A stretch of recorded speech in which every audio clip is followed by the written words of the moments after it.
Hey guys, we're live. It's Ted Bogert with the TED Show. I am truly excited to finally one-on-one have my friend, my dear friend, sweetheart, Amanda Douglas with Celebration Title Group on the show. Welcome, Amanda. Thank you. Thanks for having me. I feel so fortunate to be here, and thank you so much for everything you do for our community. You've been an inspiration to so many for so long, and especially during this time and when everyone's watching from home. I love all the positivity and support for the community. So we love you. Love you. Thank you. You're going to make an old man cry, so cheers. Yes, cheers. I got champagne. I hope so. It's going to start with and end with champagne. Yeah, I love that quote. It's actually, I can't steal it. It's from The Last Dance. So Michael said it like right before, I think, a championship game. And he's like, hey guys, like, put your hands in, starts with hard work, ends with champagne. I was like, that's my new tagline. Hello. How could that be bad? Hey, Rebecca, what's up? She sends love and hugs. All right, so let's do a little origin story. I know about you, but maybe the world doesn't. I know you do these all the time, but I'd love for you to share with my audience because I knew you before Celebration Title Group. Yes, you did. So, little fun fact, I'm actually originally from Central Florida, so from Lake Wales, if anybody knows where that is. They're really small. Polk County, right? Polk County. Polk County, yeah. Polk County, yeah. Definitely a small town, country girl at heart. A lot of people don't know that. Went to school at Florida Southern, so I even stayed in Polk County. I couldn't get too far from there, obviously. I've been kind of in and out of all forms of real estate when it comes to selling real estate, mortgage loan processor, title processor, where I started kind of in the beginning and worked my way up. And, one day, ultimately it was kind of a decision as a single mother where, I was going through a lot of like personal development and a lot of, if I don't have the courage now to do something and start something and leave a legacy for my kids, that feeling of being stuck, I was there. Yes. And I was there really hard and stuck really hard. So I think a lot of people, and I tell this to especially women entrepreneurs all the time, a lot of times we think that we have to have this big confidence and know exactly what you're going to do. But for me, it was just getting the courage and just going out there and starting in a little 10 by 10 office with one other person, and never in a million years thought it would grow to what it has. It's just the growth is amazing, Amanda. First of all, I love the name of Celebration Title, right? Because immediately you're in a good mood. Where did you come up with the name? And then I have to ask, where did you come up with your signature move that everybody knows go on at Celebration Title? So Celebration Title was always built around the idea that the experience should be a celebration. When I first started, it was just me and one other person. So there was no canon, there was no exciting experience. We were like barely sleeping, trying to grow the company. So it wasn't until about a year in that I was like, okay, what's really going to make this celebration experience?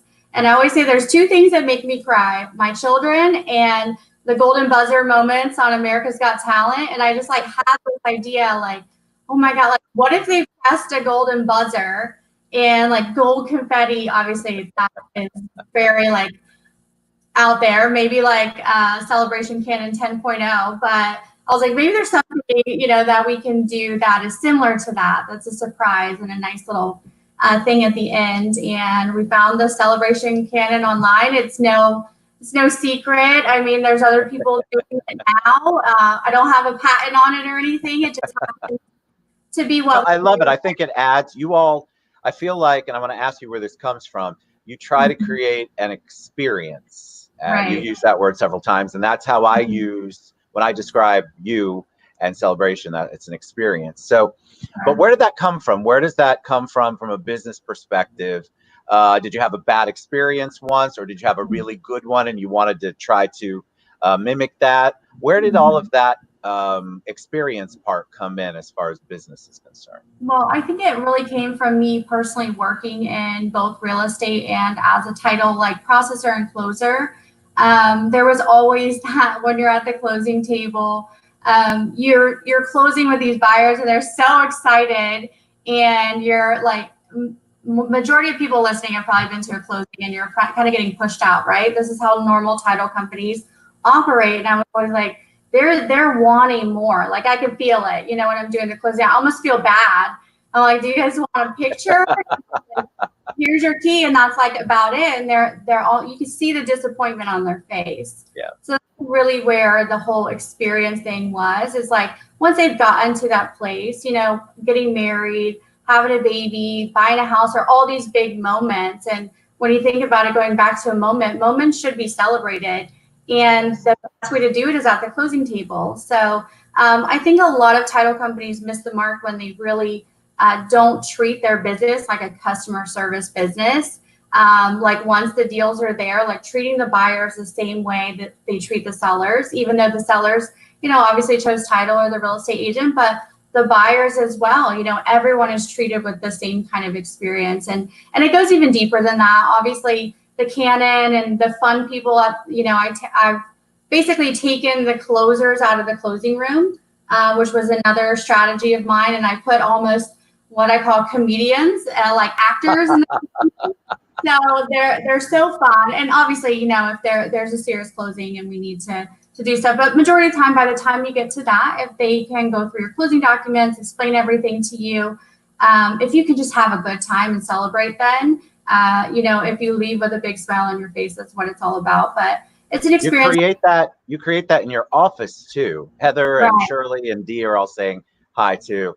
You create that in your office. So I was going to ask you about that. You have a really strong team building approach, and everyone in your office, from my experience, feels empowered to be part of the process. Can you talk about where that came from? Because our business in general, you either look at it transactionally, which I don't, or relationship wise, which is what we look at it. But your team is super important on that, and they're all on board. They're all creatives. How did you come up with the idea to really, really build it like that? Yeah, you know what? I don't even think it was an idea. I think it was just natural, right? So I think it has to go all back to the way that you hire people. And I always say that, I hire people, not positions. And for me, that's worked really well. So when I meet somebody and like, we just hit it off, and you have that natural law of attraction magnet. And I'm like, you need to work for Celebration Title. And they're like, what is that? I'm like, don't worry, it's a title. I promise that you can be creative and we're going to have fun and throughout the process. And you can always teach technical skills, but it's those soft skills and that are so hard to come by. So we have so many creatives in our office, and I'm constantly encouraging, collaboration, because I never for a second think that I have all the talent, which I think is another thing that a lot of business owners think they have the vision, they have the talent. And I think that naturally develops. The culture and all of that develops over time. You can lead it in a direction, but once you empower other people, and a lot of it is driven through empowering them as leaders in their own lives. So I do a lot of personal development. I share a ton of that with them. And I think it's super important. I don't think a lot of companies tap into your people, right? Winning always starts from the inside, like the training of your team, the looking at the systems and all of that, not just going out and trying to get business. We need to perfect them and their mindset, so they're so bought into our vision and our mission as if it's their own baby. They are. They treat it, from my experience, when I was there filming or working some using your space that you graciously allowed me to use for those couple of weeks. I have to say that you could hear the creativity in each room, and it was all on the same level of passion, and that's so important. I think you're right. A lot of business owners don't take the time to develop their team. For me, like Freedom, my position's mostly unique, or at least was at the time. They hired me, not necessarily the position. So we created, and I think that's what you do. You find people with a lot of creativity, a lot of passion, and the rest of it can be taught. You can't really teach that. That's a hard thing to teach.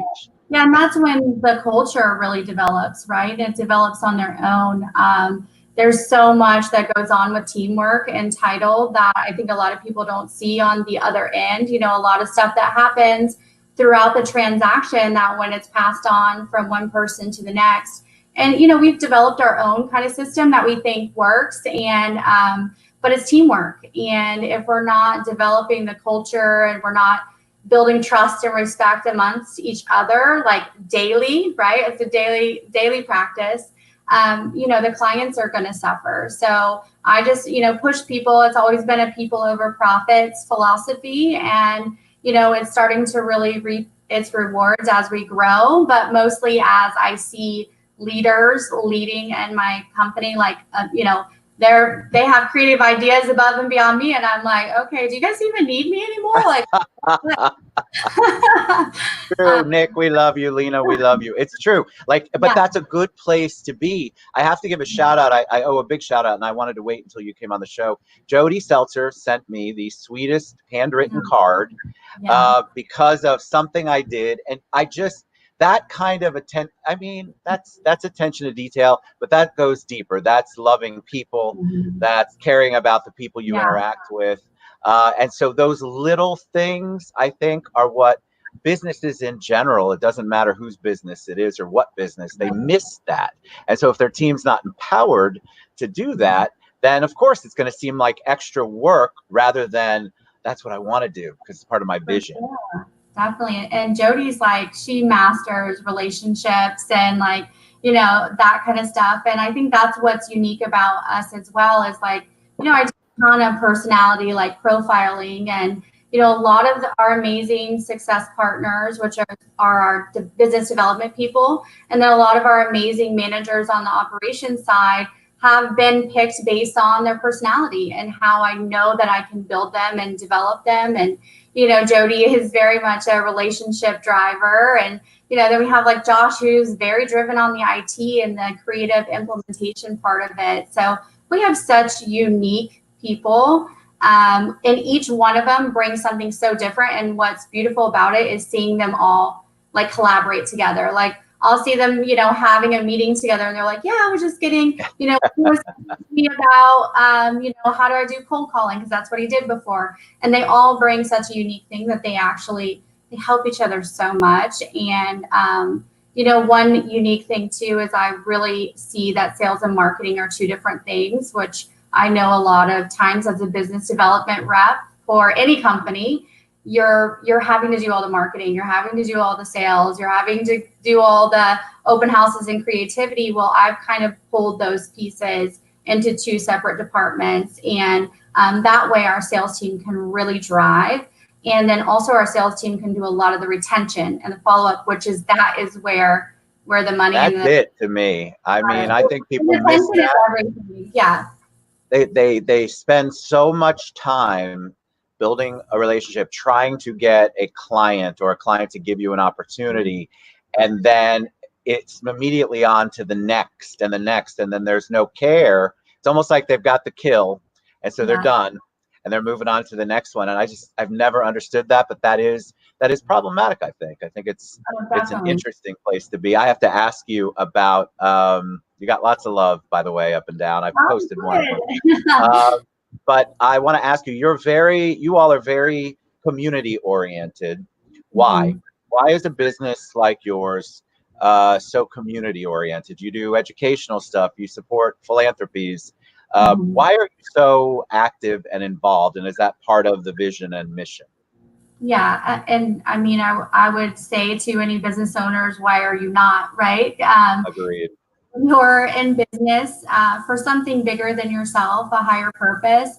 It really just drives, you know, the profits, and it drives the people.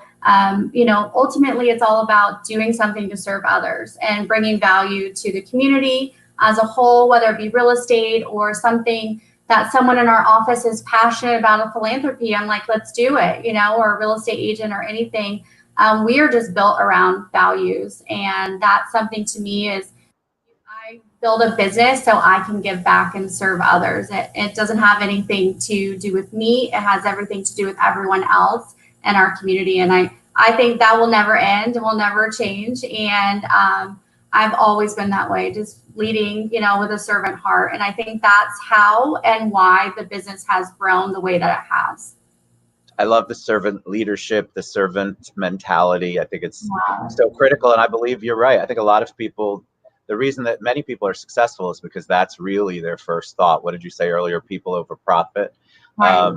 I love that thought process. Money. It's not about serving with money. It's time and, like serving people, leading people, and, giving them things that we're so fortunate to, have personal development classes that cost a lot of money. How can I in turn give that back to some people that are wanting that too? So tell me about how your growth. I mean, I would describe it as exponential, but it's definitely a very strong growth. How did that impact your family life? Because you mentioned in the little bio that you gave me that I already knew, single mom, 2 boys. How did getting your business and growing it at this level, how has that made I feel like it made a positive impact on your family. So, but tell me, how did it make an impact on you all? I think it makes a huge impact now. It was a struggle in the beginning, obviously with working as hard as you do. And for my kids to see me shift from a 9 to 5 to suddenly like, Mom, you're working like crazy. And, just asking them for permission to be like, just give Mom a couple years. I promise you that this is going to pay off. But I think even like I have a 14 and 12-year-old now. So now they're looking at Mom, as like, a leader, a role model, and somebody that I pour even my personal development back into them. But they see how hard I work, and they never have given me grief about it. I have an amazing family, mom, dad, sisters that all are local. So I could have never done it without them. So I have to give a big shout out, especially to Grandpa for baseball game and soccer game pickups and all that fun stuff. I could have never done it without them. And, they're my biggest cheerleaders right now. And they're always like, Mom, where's your next office? When you were opening your next office? And it's cute. So isn't that awesome though? I love that because you have them, and I don't know how you have them involved, but I know that you can see based on when I've talked to you, your sons know what you're doing and what you're building. And I love that you have that open dialogue with them. Do you think either one of them are going to want to get into the business? Or are they like, heck no, Mom, I'm not doing that? I don't know. Potentially, maybe one of them, we'll see. But, it's turned into almost a family business at this point. I like convinced my sister after about a year in business to come over, and she gets, really into the corporate world. So she's big in our operation as our operations manager. My mom works in our wire department. My dad is like, he thinks he's a handyman, but he just kind of drives around between the offices because he's retired. And he's like, what do you guys need today? I got lights. And we're like, okay, Dad. So, it's amazing. And, the boys see all of that, and they see that, Mom's been able to help and provide for not just us, but for our extended family as well. And I think they really value that. So we'll see. Who knows? My kids are both super sharp and bright. I got very lucky in that regard. So we'll see where they go. Let me ask you about COVID. So I think we're seeing the light. I don't know. Maybe I'm being optimistic, but what are you all doing, or how have you changed your business model, or what did you do differently? And then what are you going to keep that you did differently because of the shutdown? Yeah, so we're not allowed to use the C word between 9 to 5 anymore. That C word is off limits. No, I'm kidding.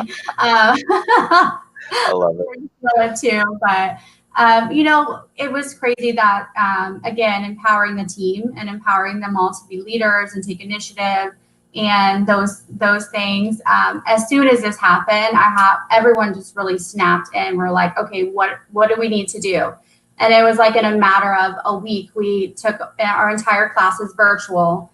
We're like so close to launching our first like module. We have like an online platform training program now for real estate agents that we're about to launch. And these were all things that like just came about through COVID, and with operations quickly. They switched, within 2 days we had everybody home, working from home. And we did have to keep a couple people in the office, obviously for closing reasons.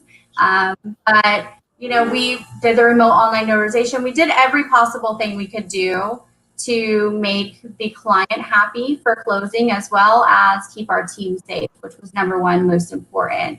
But we came up with 4 different closing scenarios. We tried to very early on have the clients pick one and, give them a rundown of what we're doing in the offices, cleaning after every closing, taking your own pen, wearing gloves and masks, and, all that good stuff. It was a very unique time. Absolutely. Very unique, changing everything. But I'll give it to my team. They just honestly just snapped in action. And every day there was a new idea to ultimately protect the clients and keep our team safe.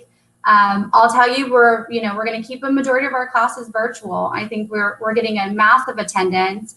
I think that, real estate agents are really coming out of this more educated, pouring into their brand, pouring into their teams, pouring into themselves and personal development. And we've seen such an improvement even in our clients that had, we had some agents that would just stay on our Zoom calls with us all day. They're like, okay, what's next? They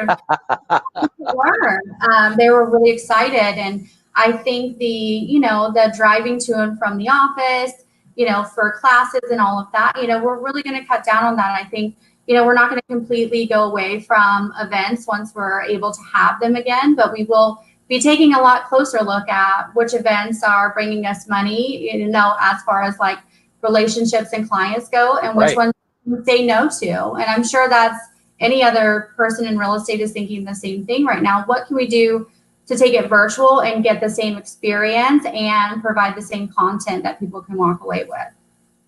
So you're very, if people don't know this about you, you're very calming and grounded, I think. Where does that come from, and how do you maintain that? What are you doing with all of the normal stress plus? How did you maintain your sanity, and what are your practices? I think people really are always looking for something that a grounded, calm human being is doing so they can be better. So funny. It's so weird because I kind of have been this way my whole life, but I actually grew up really painfully shy, believe it or not. So even until I graduated high school, I think I was just super shy.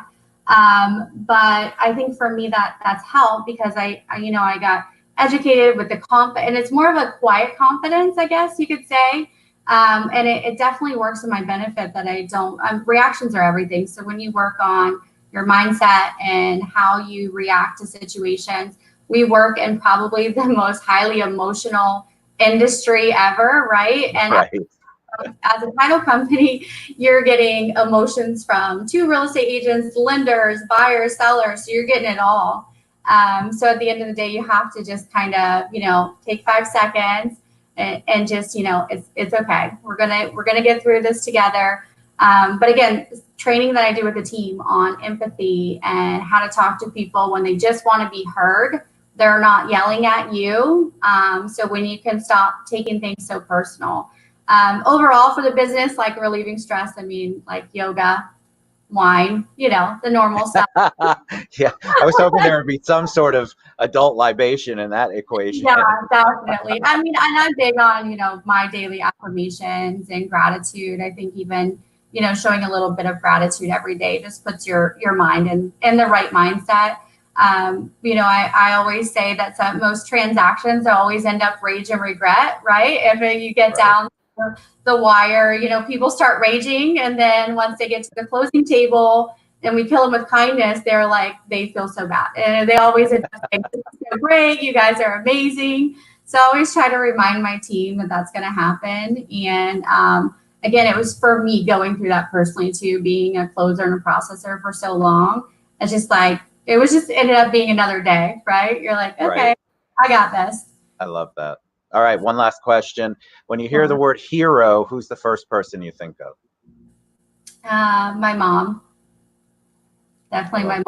My mom is definitely my hero. So she again is, aside from my kids, I have so many. My mom, my dad, my oldest son, who is a type 1 diabetic, he's definitely my hero. He struggles every day. So, just watching him go through with positivity is amazing. But my mom, she's my biggest cheerleader. If I need her, she's there. And she's been amazing support for me. Love that. All right. So Amanda Douglas, that was awesome. Thank you. How do people find you? Not that I didn't put the website down there, but what's the best way for people to reach out? Yeah, probably the best place to reach out is going to be through Instagram. So just at celebrate_with_Amanda. I typically have my Facebook Messenger turned off. There's chats in there, but the best place is there. Go to our website. You'll see any of our success partners, anyone in our operations, all on our website. But no, if anyone's looking for a celebration experience like no other, we're definitely happy to help. Awesome. Thank you so much for taking time out. You're just as warm and awesome in person. So if you guys haven't met Amanda, go meet her. Thank you for all you do in the community. And for me too, thanks for all the love and support. I appreciate it. Mwah. Mwah. All right, guys. We'll see you later. Thanks, Amanda. Thanks, Celebration Title Group. Guys, reach out. She's awesome. Thank you. Bye.